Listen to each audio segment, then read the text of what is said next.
This is something I've just heard, and I've just had a look and I found this article, and what it's about is they want to build two dams, so meaning for in effect damming up the North Sea.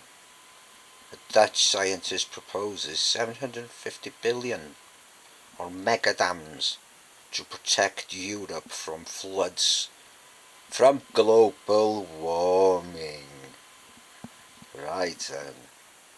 Scientists working for the Dutch government have proposed building two immense dams to enclose the North Sea and protect some 25 million Europeans from rising sea levels.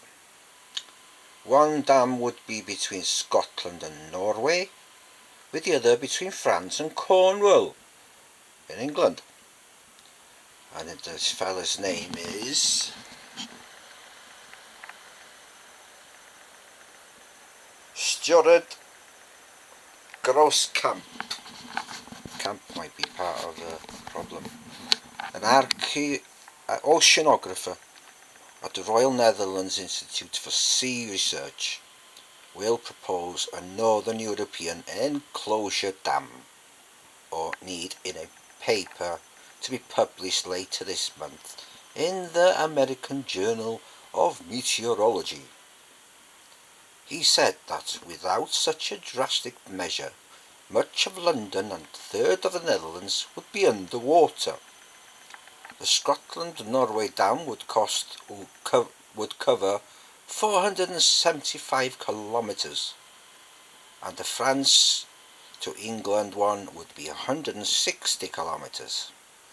Despite the size of these structures, Grosskamp said the idea was technically feasible.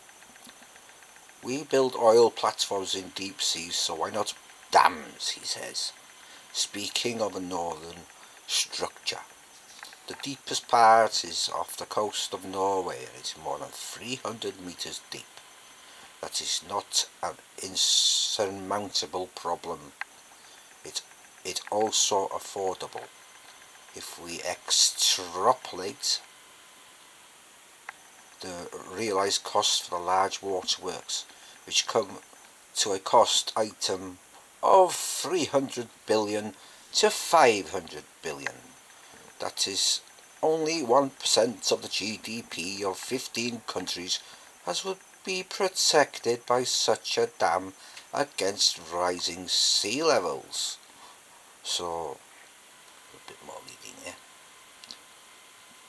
Here is the picture, or on the map, of what he proposes.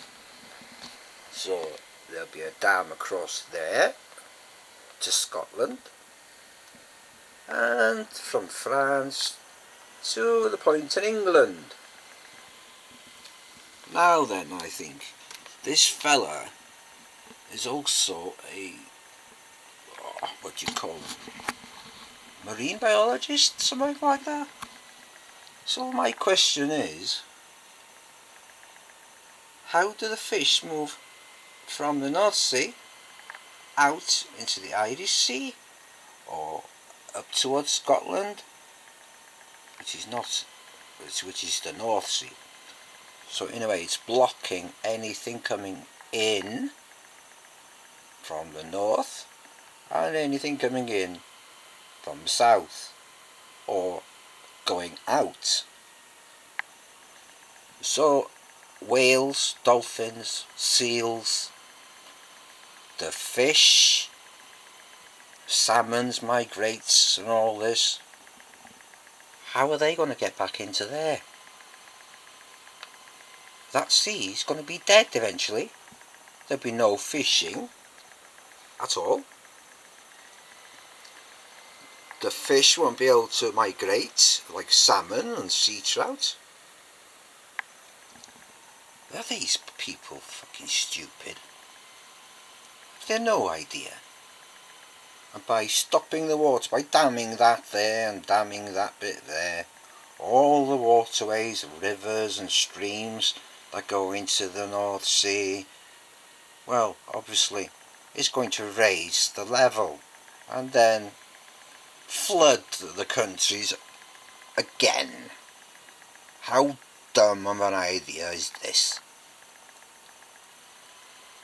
Anyway, it goes on to say, the southern dam may have a cost of around 250 billion. Nevertheless, he added that he was putting forward the proposal more as a warning of the immensity of the problem hanging over our heads.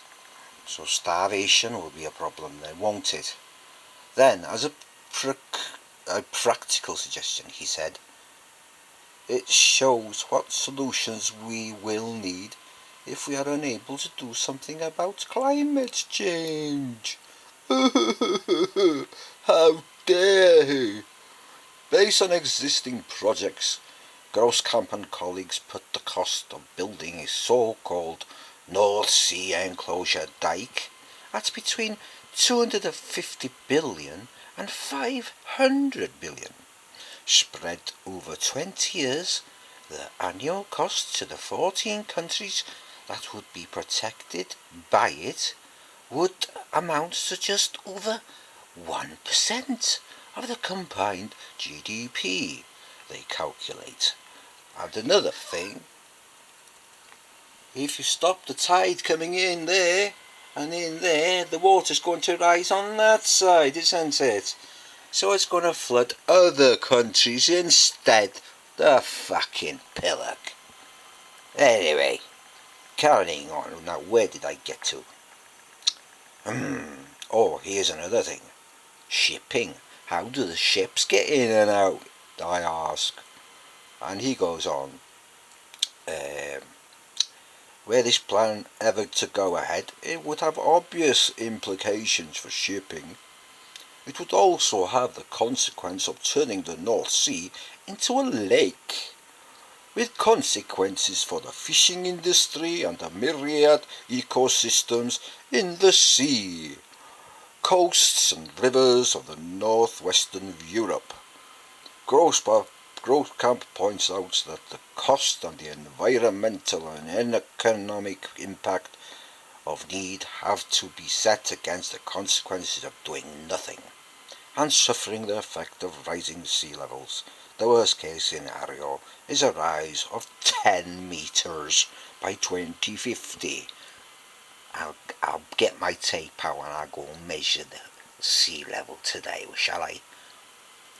And I'll pass it on to my next generation so they can measure it, and I'll see what they can say what the measurements are. Because it's bollocks anyway. The consequences would be serious for all countries with a North Sea coast. Much of London, would drown, thank God for that. And East Anglia would disappear. Well, it's the sea taking back its land, as nature would say. By particular serious for the Netherlands, 1/3 of which is below the present level of the North Sea. The average rate of sea level rise over the period of 1993 to 2018, when satellite measurements have been available, has been around 3.3 millimeters a year. Anyway, that's the end of the article. And there's the map again.